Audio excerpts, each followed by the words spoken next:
Hello everyone, I hope you all are fine.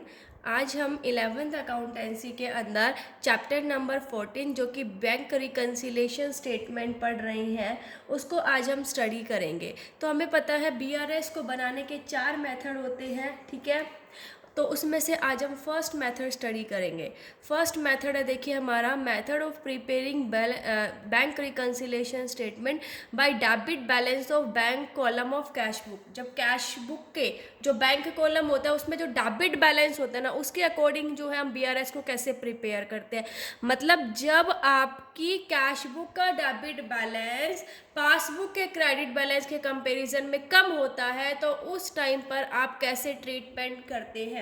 देखिए, आपके पास 2 book होती है, एक होती है हमारी कैश बुक, एक होती है हमारी पासबुक। कैश बुक को हम बनाते हैं लेकिन जो पासबुक है उसे बैंक बनाता है हमारे लिए, ठीक है।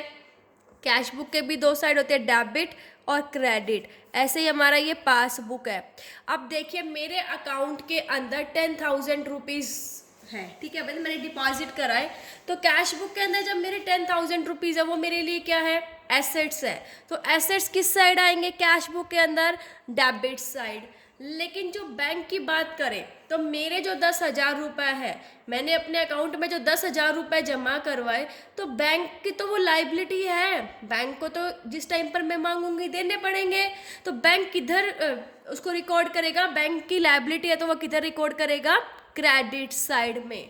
अगर मैंने 10,000 में से 2,000 किसी को पेमेंट कर दी, ठीक है, 2,000 की, तो मैं क्या करूँगी, मेरे एसेट्स कम हो गए तो किधर लिखूंगी, क्रेडिट साइड। लेकिन बैंक की लाइबिलिटी क्या हो गई, कम होगी, तो बैंक किधर लिखेगा, डेबिट साइड। तो कैश बुक और पासबुक दोनों अपोजिट डायरेक्शन में काम करते हैं। अगर मेरे पास पैसा आता है तो कैश बुक में मैं डेबिट करूंगी और बैंक मेरी पासबुक में उसे क्रेडिट करेगा। अगर मेरा पैसा जाता है तो कैश बुक में मैं उसे क्रेडिट करूंगी लेकिन बैंक मेरी पासबुक में क्या कर देगा, डेबिट कर देगा, ठीक है, क्योंकि उसकी लायबिलिटी कम हो गई।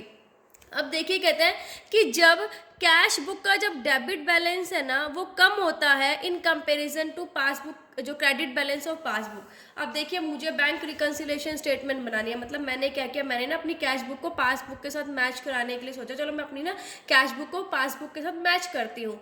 जब मैंने अपनी कैश बुक को पासबुक के साथ मैच किया तो मेरा जो डेबिट बैलेंस है ना वो मान लीजिए कि मेरे अकॉर्डिंग होना चाहिए था कितना, 10,000 रुपीज़, ठीक है, 10,000 रुपीज़। लेकिन जब मैंने पासबुक में देखा मेरा बैलेंस तो वहाँ पर मेरा बैलेंस निकला 12,000 रुपीज़, ठीक है। मतलब कि जो पासबुक के अंदर क्रेडिट बैलेंस दिखा रखा था कि 12,000 रुपये है भाई मेरे अकाउंट में, लेकिन जब मैंने अपनी कैश बुक के साथ मैच किया तो मेरा डेबिट बैलेंस 10,000 रुपये था। तो उस टाइम पर हम क्या ट्रीट करते हैं, ठीक है। मैं जो भी मुझे चेंजेस करने हैं, जो भी ऐड करना है, सब्ट्रैक्ट करना है, वो मैं अपनी कैश बुक के अंदर ही करूँगी। अभी मैं पासबुक को कुछ नहीं छेड़ूंगी क्योंकि मैं अपनी कैश बुक मैच कर रही हूँ पासबुक के साथ, ठीक है। तो जब कैश बुक का डेबिट जो बैलेंस है वो कम होता है किसके कंपेरिजन में, पासबुक के क्रेडिट बैलेंस, क्योंकि जो मेरा डेबिट बैलेंस है वो पासबुक का क्रेडिट बैलेंस होगा। तो उस टाइम पर हम कौन कौन से आइटम्स को ऐड करेंगे और कौन कौन से आइटम्स को सब्ट्रैक्ट करेंगे। सो देखिए, सबसे पहला है cheque issued but not yet presented for payment. देखिए, हमने इसको रटना नहीं है, हमने इसको समझ समझ के करना है। देखिए क्या हुआ कि अब मान लीजिए कि एक बिजनेसमैन है, ठीक है, उसने अपने क्रेडिटर को कोई चेक इशू कर दिया, भाई 5,000 रुपये का उसने चेक इशू कर दिया। अब मैंने जो चेक इशू कर दिया तो क्या होगा उस टाइम पर, देखिए वो अपने जो कैश बुक है, भाई चेक इशू कर दिया, 5,000 रुपये कम हो गए मेरे, तो मैं किधर एंट्री करूँगी, क्रेडिट साइड एंट्री करूँगी, ठीक है। क्रेडिट साइड मैंने एंट्री कर दी अपनी कैश बुक के अंदर, but not yet presented for payment. अब देखो, अब मैंने 5,000 रुपये क्रेडिट कर दिए तो इसका मतलब मेरी जो कैश बुक का बैलेंस है वो क्या हो गया, कम हो गया। लेकिन जो पासबुक का बैलेंस है वो सेम है क्योंकि बैंक को प्रेजेंट ही नहीं किया गया, किसमें, सॉरी बैंक को कह रही हूँ, चेक को प्रेजेंट ही नहीं किया गया बैंक के अंदर। तो आप बताइए भाई, कैश बुक जो है उसका बैलेंस जो है मैंने 5,000 से कम कर दिया लेकिन वो चेक बैंक के अंदर अभी गया ही नहीं है, प्रेजेंट ही नहीं हुआ है, तो बैंक में तो उतना ही दिखाएगा ना, ठीक है। भाई मान लीजिए मेरे अकाउंट में 10,000 रुपये थे, ठीक है, 5,000 का मैंने चेक इशू कर दिया तो मेरे अकाउंट में कितने रुपए बचे, 5,000 रुपये बचे, लेकिन बैंक ने अभी वो चेक, बैंक में वो चेक प्रेजेंट ही नहीं हुआ, बैंक में वो 10 के 10,000 रुपये पड़े मेरे अकाउंट के अंदर। तो अब मैं क्या कर दूंगी, उनको ऐड कर दूंगी ना वापस से। ठीक है भाई, अभी तो प्रेजेंट ही नहीं हुआ, जब भी तो ये डिफरेंस आ रहा था, तो मैं क्या कर दूंगी, ऐड कर दूंगी उनको। नेक्स्ट है credit made by the bank for interest. अब देखिए, जो जब एक बैंक जो है वो क्या करता है भाई, इंटरेस्ट देता है कस्टमर को, तो बैंक ने क्या किया कि कस्टमर के अकाउंट में पैसा क्रेडिट कर दिया। बैंक ने हमारे अकाउंट के अंदर जो पैसा है वो डाल दिया, लेकिन हमें उसके बारे में कुछ पता ही नहीं है। अब पासबुक का बैलेंस तो बढ़ गया। अब मान लीजिए मेरे अकाउंट में 10,000 रुपये थे, 200 रुपये बैंक ने इंटरेस्ट के डाल दिए, तो 10,000 200 हो गए, लेकिन मैंने अपनी कैश बुक के अंदर अभी 200 रुपये ऐड ही नहीं किए हैं। क्यों? क्योंकि मुझे उस चीज़ के बारे में पता ही नहीं है। तो जब वो तो मैंने मैच किया, जब मैंने पासबुक के साथ मैच किया, जब देखा अरे मेरे को तो इंटरेस्ट भी मिल गया, तो 200 रुपये मैं क्या कर दूंगी, अब ऐड कर दूंगी ना। मैं अभी कैश बुक के अंदर ही चेंज कर सकती हूँ, तो मैंने अपने कैश बुक के अंदर वो 200 रुपये ऐड कर दिए। अब है amount directly deposit by the customer in our bank account. भाई हमारा कस्टमर था, वो उधार ले गया था, ठीक है सामान, उसने बोला 5 दिन बाद मैं डिपॉजिट करवा दूंगा 10,000 रुपये। अब उसने डिपॉजिट करवा दिए। अब बैंक ने तो एंट्री कर दी पासबुक के अंदर, 10,000 से मेरा अकाउंट बढ़ गया, ठीक है, लेकिन मेरे को पता ही नहीं है कि मेरे अकाउंट में पैसे आ चुके हैं। जब मैंने कैश बुक को पासबुक के साथ मैच किया, जब देखा रहे ये तो कस्टमर ने जमा करवा दिए हैं, तो अब मैं 10,000 रुपये क्या कर दूंगी, अपने अकाउंट के अंदर ऐड कर दूंगी कैश बुक के अंदर, है ना। फिर है interest and dividend collected by the bank. देखिए, जो भी इंटरेस्ट मिलता है, डिविडेंड मिलता है बैंक में, वो बैंक क्या कर देता है, कस्टमर के अकाउंट में क्रेडिट कर देता है। लेकिन मुझे इस चीज़ के बारे में पता ही नहीं था, बैंक ने अपनी पासबुक के अंदर एंट्री कर दी है, तो जब मैंने मैच किया तो देखा अरे ये तो इंटरेस्ट और डिविडेंड भी मिला हुआ है मुझे, ये तो मैंने अपना लगाया ही नहीं। तो अब मैं क्या कर दूंगी, वापस से ऐड कर दूंगी उसके अंदर, ठीक है। फिर है cheque paid into the bank but omitted to be recorded into the cash book. अब देखिए क्या हुआ कि बैंक ने कस्टमर के अकाउंट में जो चेक है वो क्या कर दिया, क्रेडिट कर दिया। मतलब पासबुक के अंदर एंट्री हो गई, लेकिन कैश बुक के अंदर उसको पता ही नहीं, मतलब मुझे पता ही नहीं, ठीक है। मेरे को रिकॉर्ड, मैं भूल गई रिकॉर्ड करना उसको कैश बुक के अंदर, तो मेरा कैश बुक का बैलेंस तो ऑटोमेटिकली कम दिखाएगा। तो अब मैं क्या कर दूंगी, उसको मैच करने के लिए, भाई मेरा तो चेक हो गया ना, पे कर दिया, तो अब मैं क्या कर दूंगी, वापस से ऐड, ठीक है। बैंक ने कर दिया, मेरे अकाउंट के अंदर आ गया वो, तो मैं ऐड कर दूंगी। तो ये तो थे जो से आइटम हम ऐड करते हैं। अब बात आती है डिडक्शन की, कि कौन कौन सा आइटम जो है वो हम क्या करते हैं, माइनस करते हैं, ठीक है। सो अब देखिए, cheques sent to the bank for collection but not yet, मतलब ये तो क्या हो गया, ये तो वो चीज़ें हो गई, हम ये कह सकते हैं कि हम भूल गए करना, ठीक है।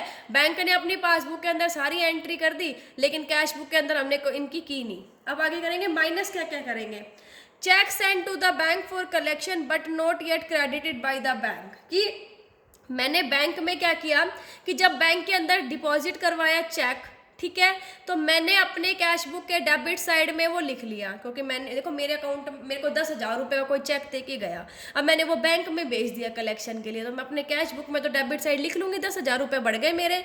लेकिन बैंक ने अभी तक कोई भी क्रेडिट ही नहीं किया वो चेक, बैंक ने मेरे अकाउंट में डाला ही नहीं, तो पासबुक का बैलेंस तो क्या होगा, कम होएगा, और कैश बुक का क्या होगा, ज़्यादा होगा, क्योंकि मैंने तो अपने, जैसे मुझे चेक मिला मैंने 10,000 रुपये अपने अकाउंट में डेबिट कर दिए, लेकिन बैंक ने अभी तक मेरे अकाउंट में क्रेडिट ही नहीं किए, ठीक है। तो अब मैं क्या कर दूंगी, उसको माइनस। देखो ये तो जो हमसे गलती हुई वो, ये गलतियां कह सकते हैं हम, ठीक है। और ये बैंक की हमने सब कुछ कर दिया, लेकिन बैंक ने जो है वो नहीं किया, तो अब बैंक ने क्रेडिट नहीं किया, तो मेरा तो अकाउंट ऑटोमेटिकली ज़्यादा दिखाएगा। तो जब तक बैंक क्रेडिट नहीं कर देगा तब तक मेरा, मतलब मैं अपनी कैश बुक के अंदर रिकॉर्ड नहीं कर सकती, मैंने तो पहले कर दिया, तो अब मैं क्या कर दूंगी, उसमें से माइनस कर दूंगी, ठीक है। आपको समझने है, रटने नहीं है कि ये ऐड होगा ये लेस होगा, नहीं, हमने लॉजिक समझना है इनका।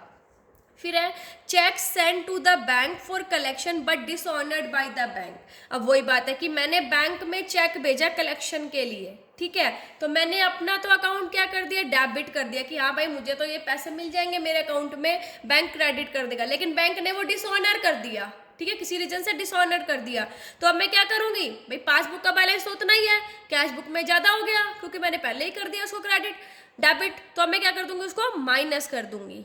फिर है direct payment made by the bank on behalf of the customers. Customer के बिहाफ पे जो बैंक है वो डायरेक्ट पेमेंट कर देता है, ठीक है। देखिए जैसे इंश्योरेंस प्रीमियम की पेमेंट करनी थी, मुझे रेंट की करनी थी, मेरे अकाउंट में पैसा था, बैंक ने क्या कर दिया, उसको पेमेंट कर दी। अब जब बैंक ने पेमेंट कर दी तो अब बैंक ने क्या किया, देखो पेमेंट कर दी, ठीक है। तो बैंक क्या करेगा उसे, भाई बैंक क्या करेगा, अब देखो बैंक ने क्या किया, समझना इसको, कि पेमेंट कर दी, ठीक है। बैंक ने पेमेंट की इंश्योरेंस प्रीमियम, रेंट वगैरह की, और कस्टमर के अकाउंट को डेबिट कर दिया। तो पासबुक का जो बैलेंस है वो तो क्या हो गया, कम हो गया, लेकिन कैश बुक का बैलेंस जो है वो सेम है। तो अब हम क्या करेंगे, कैश बुक में से उसको माइनस करेंगे, ठीक है, क्योंकि बैंक ने तो कर दिया डेबिट मेरे, क्योंकि बैंक ने पेमेंट कर दिया, लेकिन हमने अपनी कैश बुक के अंदर कोई एंट्री नहीं की, तो अब क्या कर देंगे, उसमें से माइनस कर देंगे। फिर है debits made by the bank for commission, bank charge etcetera.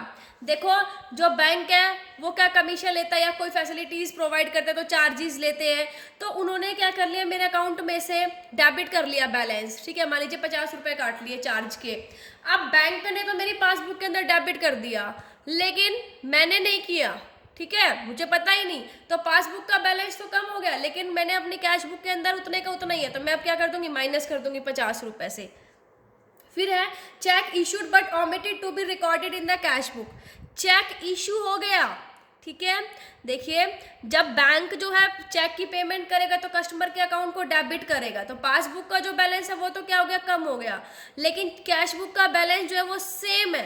क्यों, क्योंकि देखो चेक, बट मैंने, क्योंकि मैं कैश बुक के अंदर रिकॉर्ड करना ही भूल गई, मैंने किसी को 10,000 का चेक दे दिया और मैंने वो रिकॉर्ड ही नहीं किया, तो तो अब मैं क्या होगा, मेरा कैश बुक उतने को उतनी दिखाएगी, ठीक है, लेकिन पासबुक 10,000 से कम दिखाएगी, क्योंकि मैंने चेक इशू कर दिया, तो अब मैं क्या कर दूंगी, उसको माइनस कर दूंगी। तो ये आइटम है जो हम ऐड करते हैं और माइनस कर सब्ट्रैक्ट करते हैं, और ये परफॉर्मा होता है बैंक रिकंसिलेशन स्टेटमेंट का। जैसे बैंक रिकंसिलेशन स्टेटमेंट जब हम बना रहे हैं जोन, यहाँ पर पार्टिकुलर्स, ये प्लस आइटम्स में हम इधर लिखते हैं, माइनस आइटम्स में इधर ब्रैकेट्स में लिख देते हैं, वही है। पहले क्या लिखेंगे हम, debit balance as per cash book, मैंने बताया आपको डेबिट बैलेंस फेवरेबल बैलेंस होता है।